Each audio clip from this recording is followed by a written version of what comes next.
I want to bring in Darren now. And Dee, you were invited to watch today's hearings with two former team employees who came forward about the alleged abuse. And what do they have to say about all this? Well, Zoe, they said a lot. Melanie Coburn and Ana Nunez, they sacrificed so much to get to this point. Remember, they were part of the February roundtable discussion with Congress that sparked today's hearing. There were moments these ladies cheered because Congress revealed documentation from the NFL's investigation of the Commanders' toxic culture, something Melanie and Ana have been fighting for quite some time. And then there were moments of frustration. But the highlight of their day was when Congress issued a subpoena to force owner Dan Snyder to speak in front of Congress. What was the reaction between you two when they issued that subpoena for Dan Snyder to speak to Congress?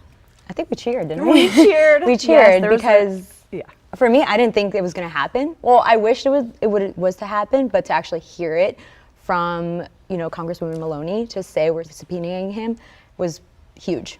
It gave me hope, right? I mean, this committee has done so much to find the truth, and what they kept, nailing it in today was that it's important not just for the Commanders' workplace or the NFL workplace, but the workplace of our nation.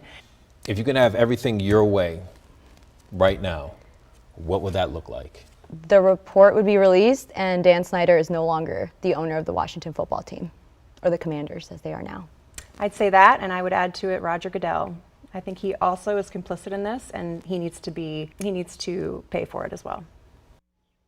Now, witnessing their reactions during the Congress hearing, was intriguing, but yet so sad. These moments are still traumatic for these former employees. Yeah, I bet, Dee. And, how did the former Commander employees feel about the entire hearing?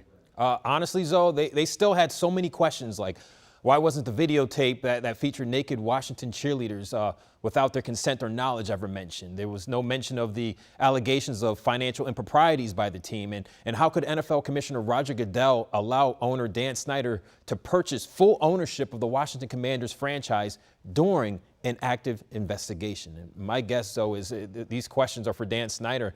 And now that he's been subpoenaed from Congress, they're going to ask those questions to him next week. Yeah, well, this clearly is not over. Dee, thank you. And you can trust WUSA 9 to keep you up to date on all things Washington Commanders. You can see all of our stories anytime on the WUSA 9 app or on our website, WUSA9.com.